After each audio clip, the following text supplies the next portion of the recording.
Hello जो कैसे हो आप सब। जय हिंद जय Hind.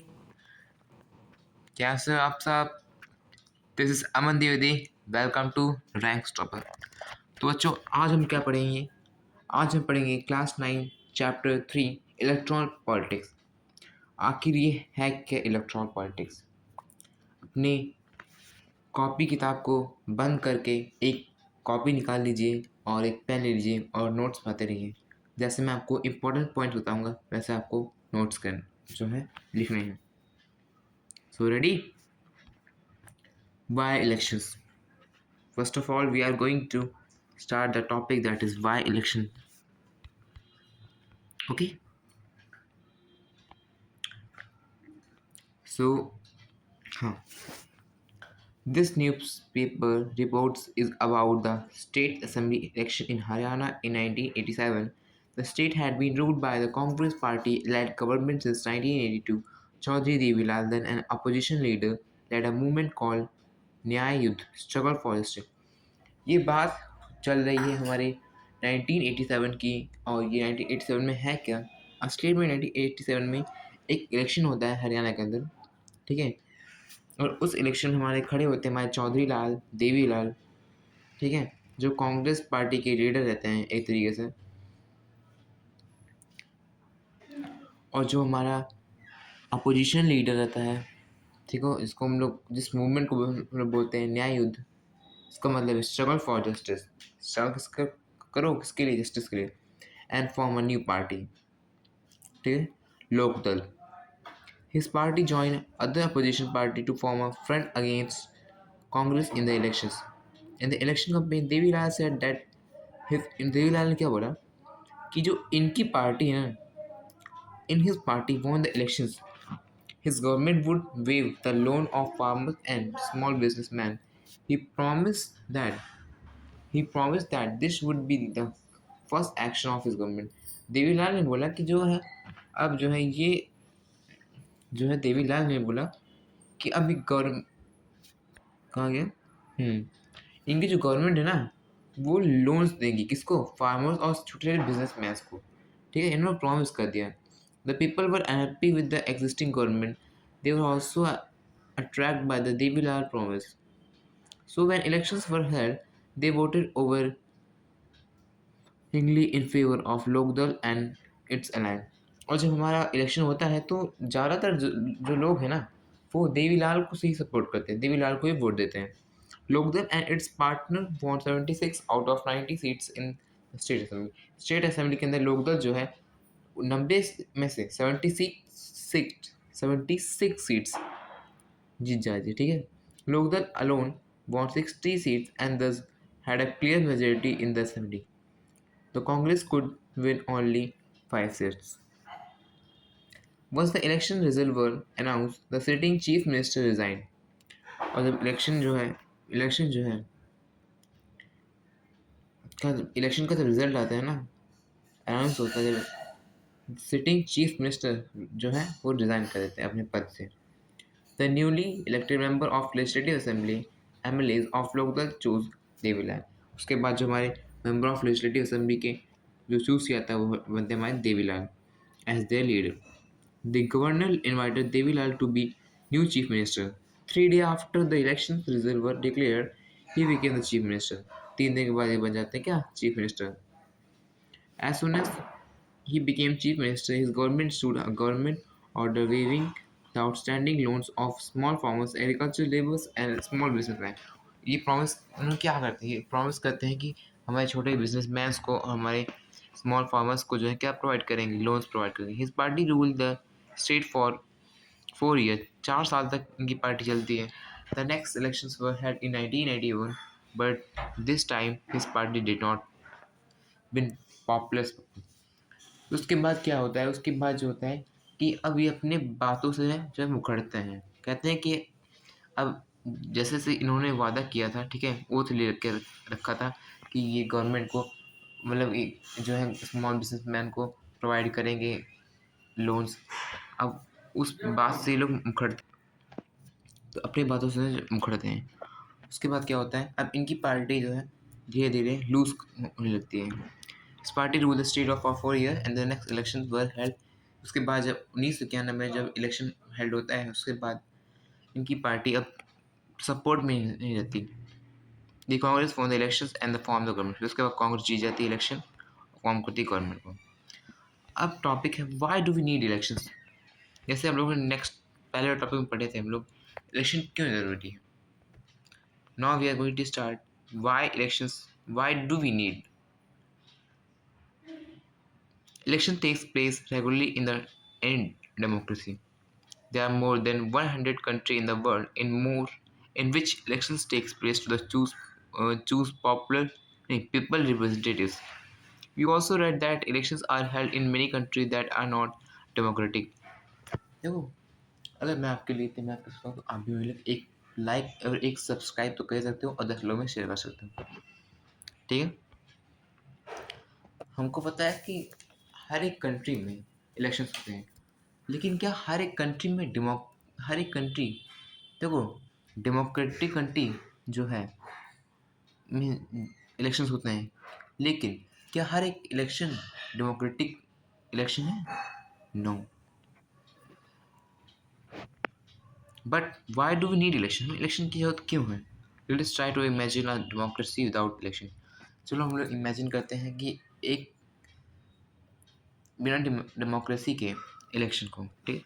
A rule of the people is possible without any elections if all people can sit together every day and take all decisions. But as we have seen in chapter 1, this is not possible in any large community, nor is it possible for everyone to have the time and knowledge and take decisions all matter. देखो, अब क्या हर व्यक्ति एक seat पे बैठ के, मतलब अगर मान लो कई लोग आके सीट पे बैठते हैं, ठीक है, रिप्रेजेंटेटिव की सीट पे बैठते हैं, अपने अपने जो व्यूज़ को वो रिप्रेजेंट करते हैं, तो क्या उनकी बात को मानी जाएगी? बिल्कुल नहीं। तो इसीलिए इलेक्शन होते हैं, ठीक है, कि पूरी कंट्री के जो पीपल हैं वो चूज़ करें अपने रिप्रेजेंटेटिव को। Is there democratic way of selecting representative without election? Let us think of place. ये तो मैंने बताया जो आपको। उसके बाद है in an election the voter make many choices. Voter जो है क्या चॉइस को बनाते हैं? They can choose who will make law for them. वो लोग उनको चूज करेंगे जो उनके लिए लॉज बनाएंगे, ठीक है, जो उनके राइट्स को देंगे। They can choose who will form the government and take major decision. वो लोग चूज करेंगे जो गवर्नमेंट को बनाएंगे और मेजर डिसीजंस अपने कंट्री के बेस पे उसको हैंडल करेंगे। They can choose a party whose policy will guide the government and law making. वो उनको चूज करेंगे जिनकी पॉलिसीज़ गाइड करेगी गवर्नमेंट को और लॉ मेकिंग में हेल्प करेगी, ठीक है। What make an election democratic? क्या चीज़ इलेक्शन वो डेमोक्रेटिक बनाता है? Election can be held in many ways. All democratic country hold elections, but most non-democratic countries also hold some kind of elections. How do we distinguish democratic elections from any other election? We have discussed these questions briefly in chapter 1. We discussed many examples of the country where elections are held, but they can't really be called democratic elections. Let us recall what we learned there and start with a simple list of minimum conditions of democratic elections. क्या अच्छी election democratic बनाती है? पहला, first everyone should be able to choose. This means First, everyone should be able to choose. This means that everyone should have one vote and every vote should have one equal value. पहला बताता है कि हर लोगों को अपने representative choose करने का मौका मिले। इसका मतलब है कि हर एक लोग के पास एक वोट और हर एक वोट के पास इक्वल वैल्यू होनी चाहिए। सेकेंड, देयर शुड बी, ये पॉइंट्स आपको लिखने हैं। कभी कभी question what makes an election democratic, ऐसा क्वेश्चन बन जाता है। Second, there should be something to choose from. Party and candidate should be free contest elections and should offer some useless to voters. मतलब जो वोटर्स है ना, उनको एक पार्टी नहीं, जैसे मान लो जैसे चैप्टर 1 में पढ़ा हम लोग चाइनीज़ कम्युनिस्ट पार्टी जीती, चाइनीज़ कम्युनिस्ट पार्टी जीती, फिर चाइनीज़ कम्युनिस्ट पार्टी जीती, उस तरह नहीं होना चाहिए। उनके लिए कुछ और हटकर भी चूज़ करने के लिए होना चाहिए। जैसे हमारे इंडिया में बीजेपी, कांग्रेस है, तो यहाँ पे 2 पार्टी, ये नहीं कि एक ही पार्टी को रख रहे हो और उसी को हर बार जो है विन कर रहे हो, जीतो। There should be something to choose from other party, ठीक है? And party and candidate should be free to contest elections and should offer some real choice to the voters. Third, the choice should be offered at regular interval, मतलब हर कुछ सालों के बाद इस choice को चेंज किया जाए। हर हर कुछ सालों पे इस मतलब कि अपने रिप्रेजेंटेटिव को चेंज करने का मौका मिले। Elections must be held after every few year, जैसे अपने इंडिया में इलेक्शन 5 साल के बाद होते हैं, उसी तरह। Four, the candidate preferred by the people should get elected. चौथा बताता है कि जो जो पीपल प्रेफर्ड कर रहे हैं अपने रिप्रेजेंटेटिव को, ठीक है, उसको इलेक्ट करना ही चाहिए, उसको रिप्रेजेंटेटिव बनना ही चाहिए पूरी कंट्री का, ठीक है। Fifth, election should be conducted in a free and fair manner where people can choose as they really wish. जैसे वो चाहते हैं वैसे बादशाह बताता है कि फ्री और फेयर मैनर में इलेक्शन होना चाहिए। ये नहीं कि जो है तुम किसी को मतलब कि रिश्वत देकर जो है अपनी पार्टी को जितवा ले रहे हो, किसी भी अपने मतलब वोट को जो है वो खरीद रहे हो, ये काम नहीं करना है। Election should be conducted in a free and fair manner where people can choose as they really wish.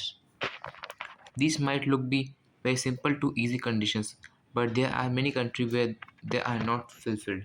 In this chapter, we will apply these conditions to the elections held in our country to see if we can call these democratic elections.